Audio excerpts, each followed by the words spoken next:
of the quorum call. Without objection, and the senator from Indiana is recognized. Mr. President, I am somewhat unique position as a returning senator after having been away for 12 years. I never contemplated rerunning for the Senate or being back on this floor and in any capacity except a former senator. So I have had a chance to kind of do it over, I guess, the best phrase, and assess what is really important and why I'm really here. I really only ran for one reason. I have deep concern about the direction of our country and our plunge into debt and deficit. I've tried to avoid coming here and assessing blame. I think if we can set aside who is responsible or who isn't responsible or the politics of all this and just simply recognize that this is the situation that we face. And this situation that we face has potentially dire consequences for the future of this country. Not just for, as we say, our children and grandchildren, but even this generation. Our economy is not in good shape. We have not recovered from one of the deepest recessions ever since the Great Depression. There are a lot of people out of work. The official number, I think, is 9.2. The real number is probably much higher than that because a lot of people have either given up looking for work or they extended their time in school because they know if they graduate and get out into the job market, they're not going to be able to find a job, particularly in the areas that they're trained for, or perhaps in any area. There are a lot of people that just have tried and simply cannot find work.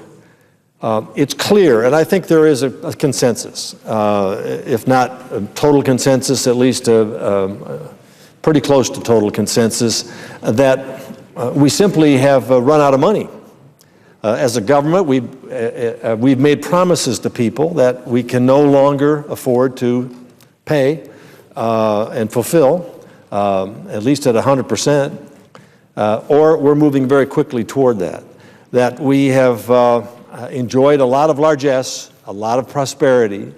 As a result, a lot of commitments have been made for spending in a whole range of running the course from discretionary programs, building highways, building sewer systems, doing a lot of good things, but also things that we just simply no longer can afford. And we see this happening across the world. We've been in about a 60-year spurt or commitment to credit, and now we've run out of ability to pay for all that. And so whether it's Southern Europe, whether it's other parts of the world, or whether it's the United States, we find ourselves in a very difficult situation. Now, for the last 6 or 7 months, a lot of us, most of us here, have worked very, very hard to try to find a solution to this. And we're now in the month of July, and we're approaching a time when we reach our debt limit. We no longer can continue to borrow without raising that limit. About 40-some%, 42 to 44% of everything we spend now has to be borrowed in order to be paid for. That's unsustainable. We're told that basic programs to help the senior citizens of our country enjoy a productive rest of their life, whether it's their medical payments under Medicare, those in lower income Medicaid payments, or Social Security payments, that those funds are drying up. And it won't be all that long before either benefits have to be cut, or perhaps the programs become insolvent. No one here wants to see that happen. What we do want to see happen, though, are necessary steps to preserve those programs for the future. This crisis is real. It's coming down all over the world. We're watching it take place as it creeps through different countries. We are facing that, whether it's a liberal economist or a conservative economist or anybody in between or someone with no political potential gain or loss by assessing these kind of things, have basically said, you've got to take action. And you need to take it now. You can't postpone it. The longer you postpone it, and by the way, you've been doing it for years, we all knew this baby boom boomers were going to retire and put tremendous pressure on our budget. That's exactly what is happening. The quicker we do it, the less painful it'll be, but it's going to be painful because we put it off for so long. Now, what disturbs me here is that after 6 or 7 months of sincere effort by a lot of people, and this is not just Republican, Democrat, we're doing it and you aren't, you're doing it and we aren't.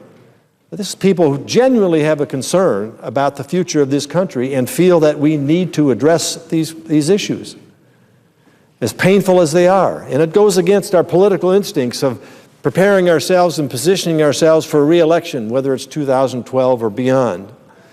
I said from the beginning, unless we find a way to transcend the political, transcend the 2012, transcend positioning ourselves for success in 2012. Well, wait till we get the next president. We've got to get a different president. We have a different Congress. We've got to make the Republicans take over here in the Senate and hold the House and so forth. The closer we get to the crisis, the more we're positioning ourselves for failure, and so that we're not blamed for the failure. And the reason we came here was not to position ourselves so that politically we can succeed in the next election. The reason we came here was to deal with a problem that's in front of us right now. It needs to be addressed right now. What is the rough consensus? The rough consensus is that if we don't have at least, over the next 10 years, $4 to $6 trillion of cuts in discretionary spending and some of the mandatory programs, we're not going to have a credible program that the financial world will look at and say you can still trust in the value of the dollar, you can still see America as a safe haven to place your investments, and you can have an economy that is moving forward and providing jobs for people. It also, there's a consensus that unless we make structural changes, not just cuts and nicks and here, little slices here and there, structural changes in the entitlement programs, they will not be solvent in the years ahead.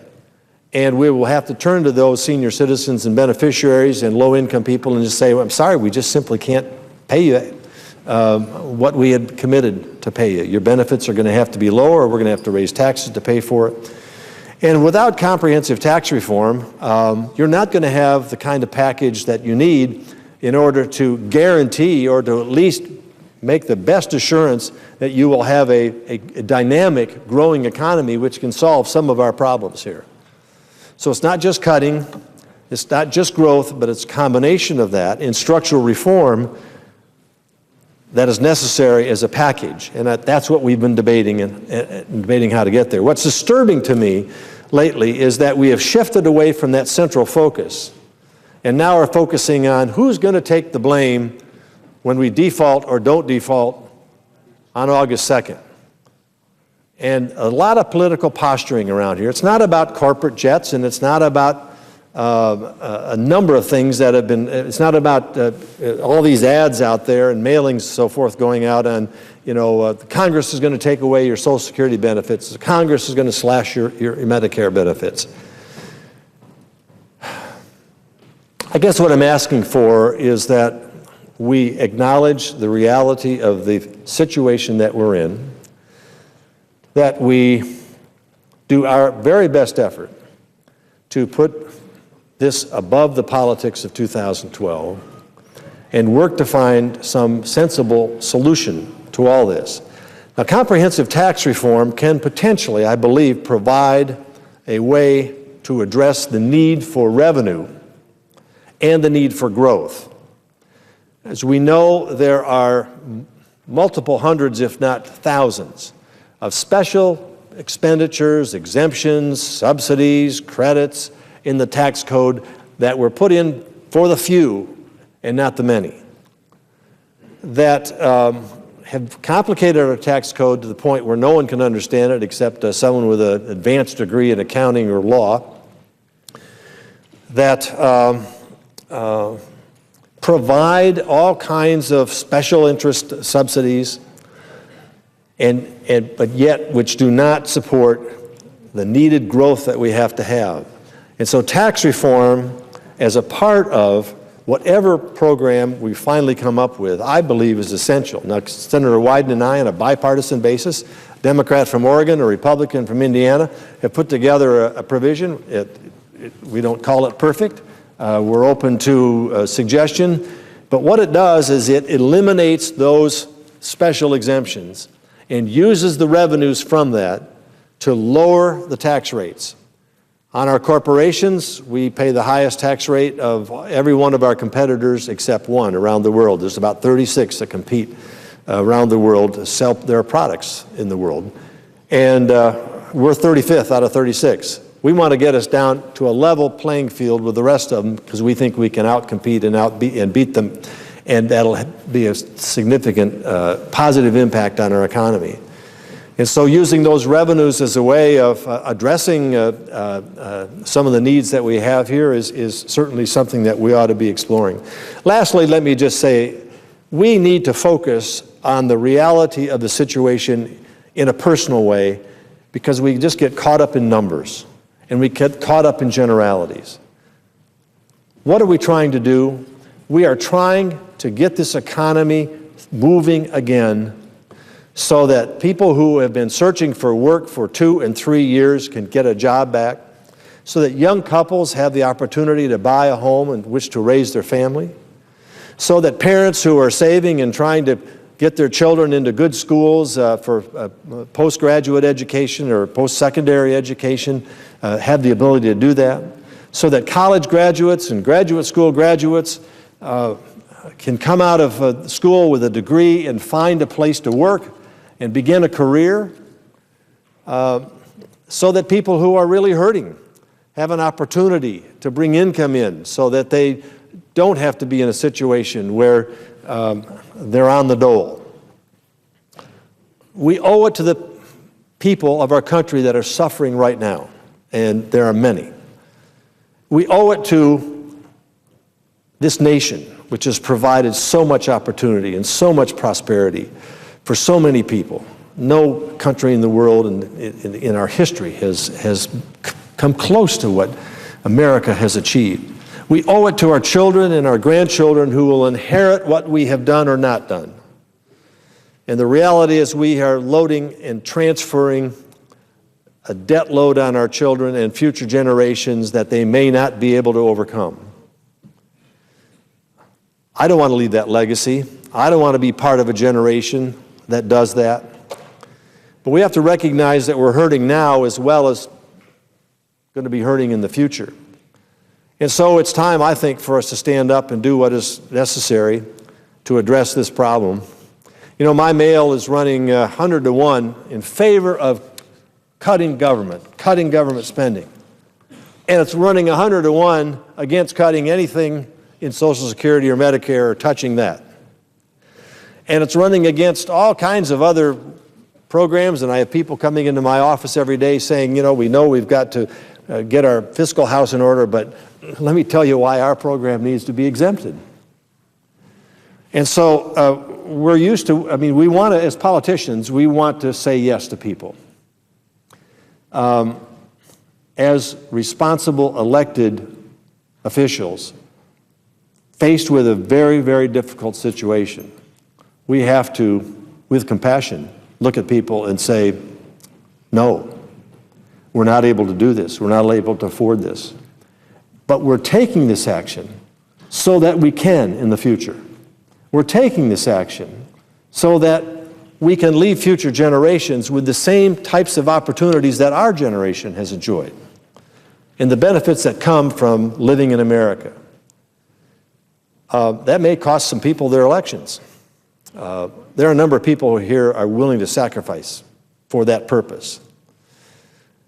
Do we want to leave and say, well, I survived all this many years politically, pretty clever, huh?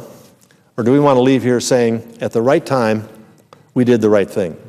At the time of crisis, at the time where our country desperately needed for us to come together to address this very serious problem that could plunge our country into a deep, deep recession, if not depression, where the world is financial institutions around the world are fragile, where we're looking at some really serious stuff. And that doesn't even get into the national security issue as wars and conflicts are popping up all over the globe. what do we want our legacy to be, regardless of what the consequences. We're 2-3 weeks away from defaulting on our debt. A lot of excuses around here about that really won't have that many consequences. It will. The idea of using that as leverage to gain what we need to do doesn't appear to have worked. But I think if we put and keep our focus on the fact that default or not default, we still have a major problem. Just simply finding a way to skid through this thing and raise the debt limit does not solve the underlying problem. That has to be addressed. I wish we had been able to do that because the situation is dire. We can't wait until 2013. We need to do it now. So here I am. I don't have answers.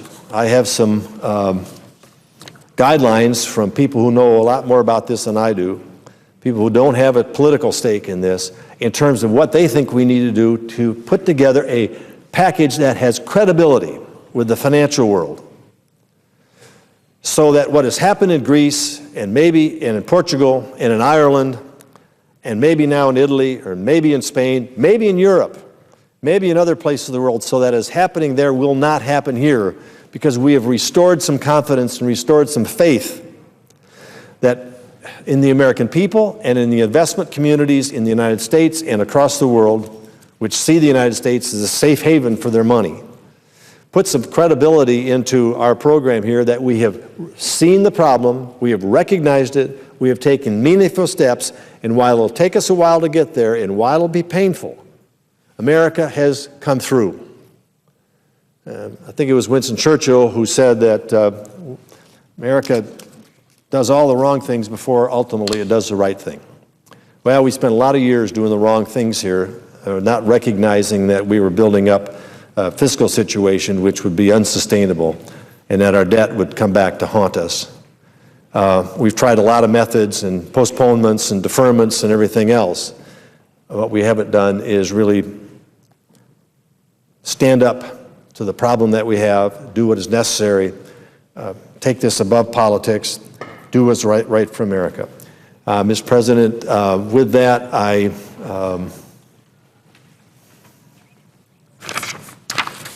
would ask unanimous consent that Carlos Algara, an intern in the office of Senator Merkley, be granted floor privileges for the remainder of today's session. Without objection. And with that, I yield the floor. Mr. President. The senator from Alaska. Mr. President, I